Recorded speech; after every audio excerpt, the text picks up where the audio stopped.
Bom, então como eu disse para vocês, a histologia vegetal, ela vai estudar a formação e a constituição dos tecidos das plantas. Da mesma forma que a gente tem lá tecido epitelial que reveste, os tecidos, né, o epitelial que vai revestir o vaso, que vai fazer o transporte de sangue, tecido conjuntivo, tecido adiposo, tecido muscular, as plantas também têm um conjunto de células especializadas que são geralmente semelhantes, né, porque para formar um tecido são normalmente células semelhantes e adaptadas para realizarem diversas funções. Então, dentre esses tecidos vegetais, a gente vai ver os meristemas, tá, que são tecidos responsáveis pelo crescimento, o parênquima, colênquima e o esclerênquima, que são tecidos relacionados ao preenchimento, à sustentação e à reserva, o floema e o xilema, que estão relacionados à condução da seiva, e a epiderme e a periderme, que estão relacionados ao revestimento dessa planta, tá? Bom, então o meristema são tecidos e é um tecido vivo. Aí você vai falar pra mim, óbvio, né? Porque planta é um ser vivo. Tá, mas tem tecido na planta que não é vivo. Tipo a casca, sabe aquela planta bem cheia de casca, assim, que você consegue até arrancar um pedaço com a mão? Aquilo lá não é tecido vivo dela, tá? E nesse caso, esse tipo de tecido é onde vai ocorrer o crescimento e a multiplicação celular, tá? Vai ser constituído por células meristemáticas, que a gente classifica como pluripotentes, que são células que são capazes de se diferenciar em diversos tipos de tecidos, tá? Indiferenciadas e de alta capacidade multiplicativa. Essas células meristemáticas são as células iniciais de um embrião, tá? Dentre esses grupos, a gente vai ter o meristema primário, que é aquele que vai ser responsável pelo crescimento longitudinal da planta, então tanto o crescimento apical quanto o crescimento de raiz, e o meristema secundário, que é responsável pelo crescimento em diâmetro da planta, né? E aí, obviamente, só em dicotiledôneas. Monocotiledôneas, que é o caso de algumas herbáceas, né? Elas são muito fininhas, então não tem um crescimento secundário. Mas, basicamente, o meristema ele vai ser responsável por esse crescimento e multiplicação celular.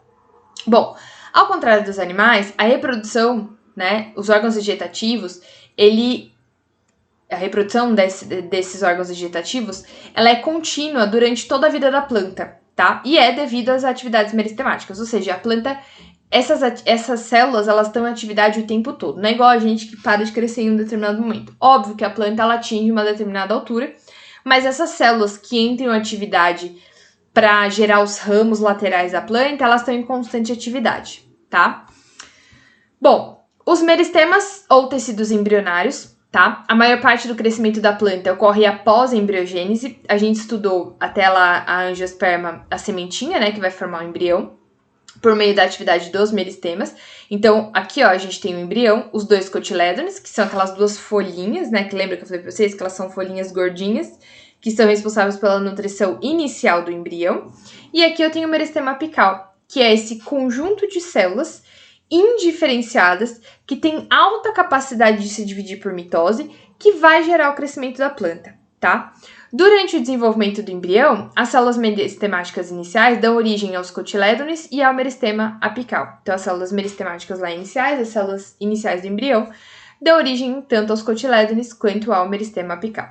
Bom, e aí a gente vai entrar, então, nessa diferença entre os meristemas.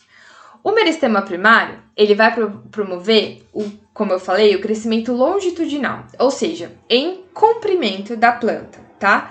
Então, ele vai estar tanto na parte apical da planta, tá? Que é o que vai dar origem depois aos galhos, enfim, lá em cima, né?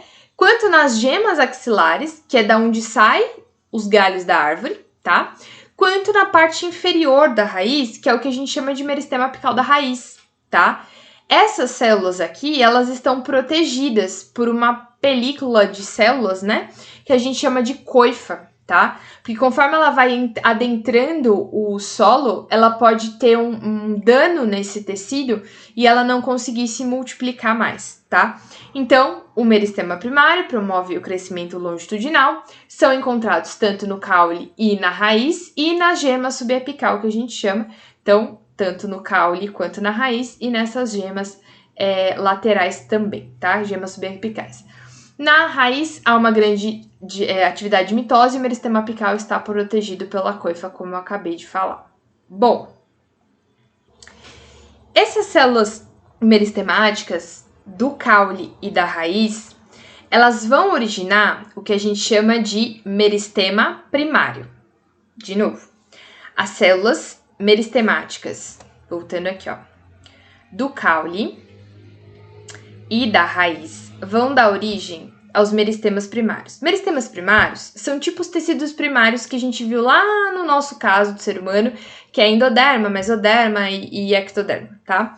Então, o meristema primário a ser originado vai ser a protoderme, o procâmbio e o meristema fundamental. Então, vai estar lá procâmbio, que depois no tecido adulto vai dar origem ao xilema e o floema primários, tá?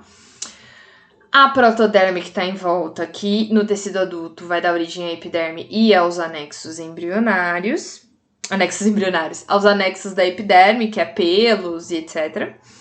E o meristema fundamental, que é o que preenche esse espaço aqui, vai dar origem aos 3 tecidos adultos, que a gente vai ver depois, que é o parênquima, o esclerênquima e o colênquima. Então, de novo, meristema apical da raiz do caule sofre divisões celulares e vão dar origem aos tecidos do meristema primário, que são protoderme, procâmbio e meristema fundamental.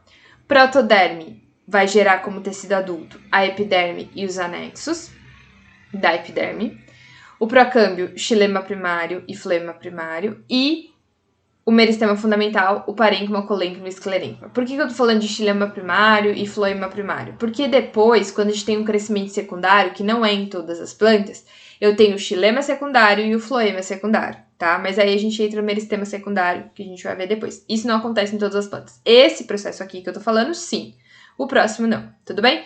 Bom, antes de eu continuar, responda a pergunta abaixo e nós voltamos no próximo vídeo.